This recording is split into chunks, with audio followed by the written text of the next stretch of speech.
So I'm going to tell you exactly what to look for in a travel insurance policy in terms of features and coverage, and also tell you some of the must-haves. I'll also give you some scenarios from world travelers or family holidayers and suggest some insurance companies you might want to consider in each given scenario. And I'm also going to give you some tips that could save you a lot of money. And you might even find that you have free travel insurance already but didn't even know it. Plus, I'm going to dispel the odd myth along the way. So let's start off with what is travel insurance. Well, it's a financial safety net that protects you against unexpected costs that could arise during your trip. So you've got to think medical emergencies, flight cancellations, lost luggage, and even things like natural disasters. Now, there are different types of travel insurance out there. You have single trip insurance, which is designed for one-off holidays.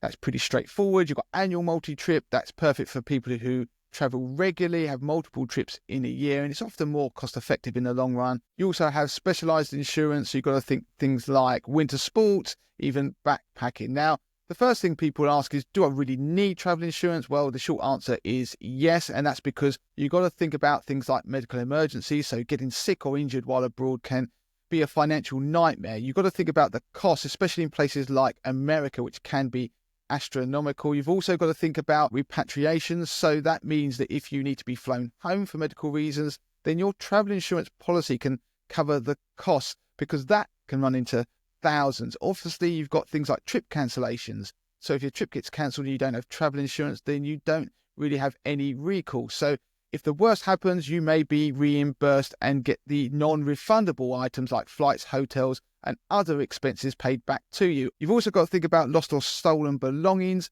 So if, like me, you lose your baggage, then your travel insurance could come to the rescue and pay out. Now, one myth to get out of the way is that often people think if they're traveling within Europe, they don't need travel insurance because they may have a European health insurance card, the EHIC, or the global health insurance card, and that therefore eliminates their need for travel insurance. Well, that's not entirely true, and that's because those cards only allow you access to state-provided healthcare in EU countries. So the travel insurance goes above and beyond that. So if something serious happens, then your travel insurance should pick up the bill. The second myth I want to bust straight away is that people think they've booked the trip, they can then take their time to buy their travel insurance and can do it at a later date, as long as they do it before they travel. That is wrong. You need to book your travel insurance straight away, and that's because if you fall sick, for example, can't travel because of illness, or there are things like strikes or some other events that prevent you going on holiday,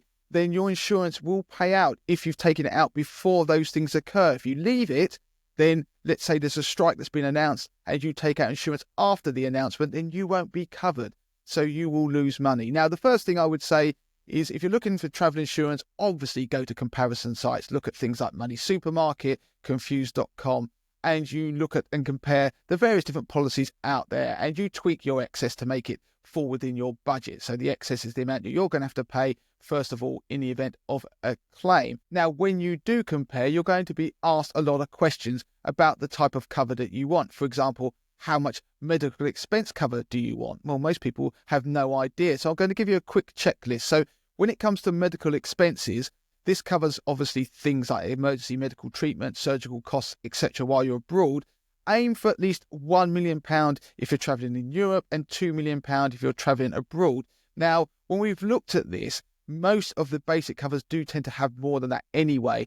With repatriation services, this covers obviously returning you to the UK for medical reasons. This is normally automatically included, so you don't have to worry about that. Cancellation and curtailment, well, this reimburses you for travel and accommodation costs if you need to cancel or cut short your trip for reasons that are covered under the policy. Now, I would say look for coverage of £2,000 or more. A good rule of thumb is to have enough to reimburse you for the non-refundable parts of your trip.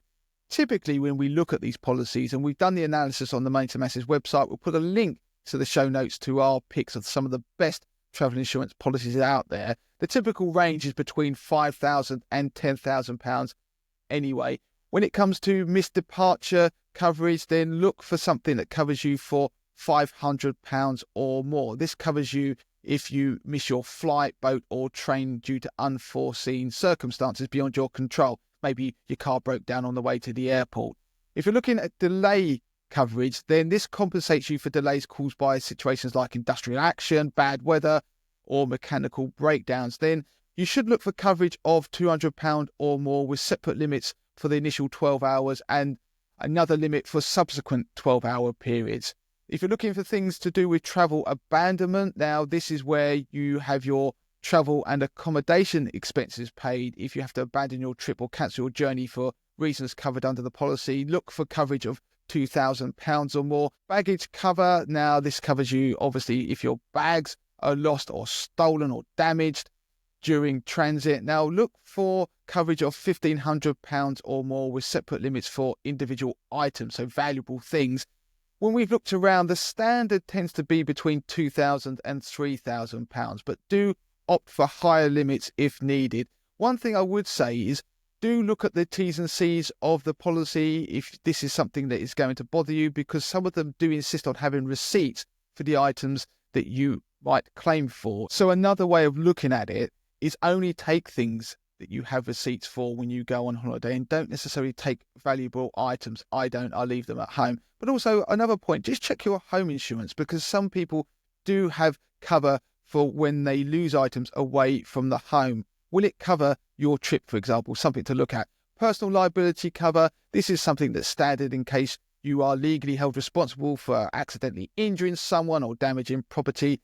Aim for something like £2 million or more. So those were the must-haves. Other options you may have on your policy, which they should really cover, is the loss or damage of physical cash. Look for maybe £300 or more coverage on that. And dental emergencies. So this will cover, obviously, if you need dental treatment while abroad.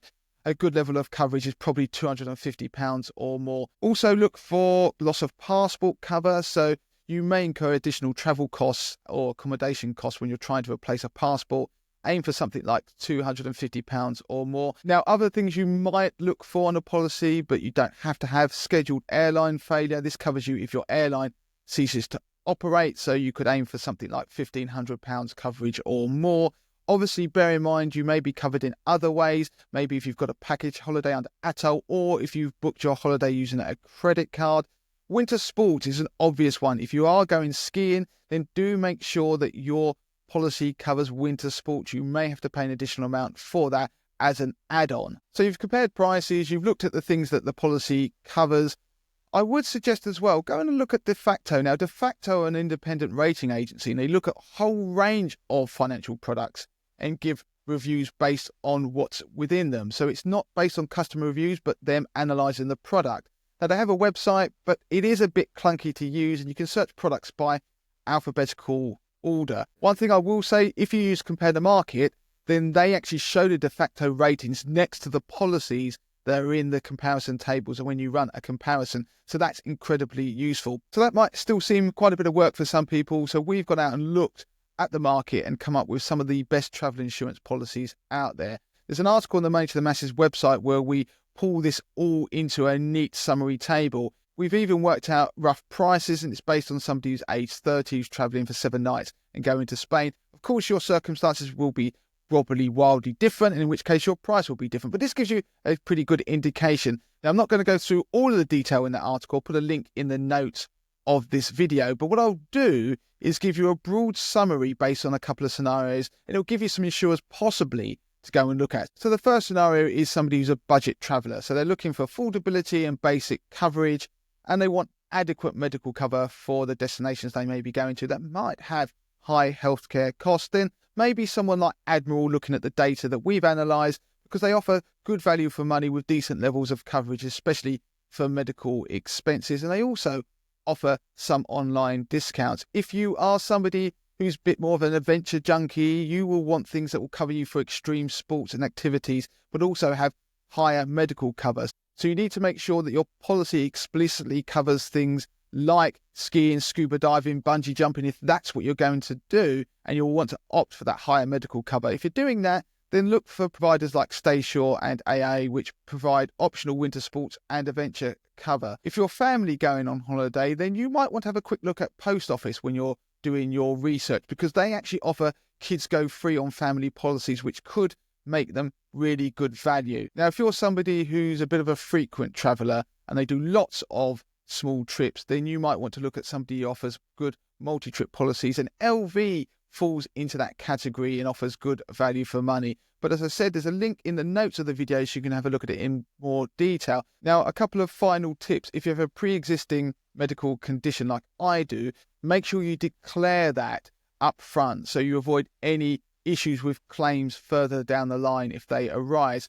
Now, you may have to look at a specialist provider. Now, Money Helper, they actually have a part of their website that provides a list of specialist travel insurance providers. It's also useful for people who may be older, say over 65, who are trying to get insurance, because it can be difficult if you are older to secure travel insurance. Another alternative is to use a bespoke comparison site like payingtoomuch.com, which actually specialises in travel insurance for people with pre-existing conditions. Now, finally, do check if you've got travel insurance included as a benefit on something like a package bank account. You may not realise it, but you've already got travel insurance. If that's you, then check the coverage. Does it meet the standards I've mentioned earlier in this particular video? Does it cover everybody who is travelling? You can't assume that all family members will be covered just because they are travelling with you. And if you've got a pre-existing medical condition, it's probably not likely that it will be covered under the standard policy that's associated with the account. So you'll need to contact the insurer to inform them, and you'll probably have to pay an additional premium. Most likely you'll be better off shopping around. And the other thing I would say is, do bear in mind if a group of you are travelling, that you may be better off looking at individual policies rather than just assuming a group one will be of benefit. So hopefully, armed with that information and those tools, you will find the best travel insurance policy for you.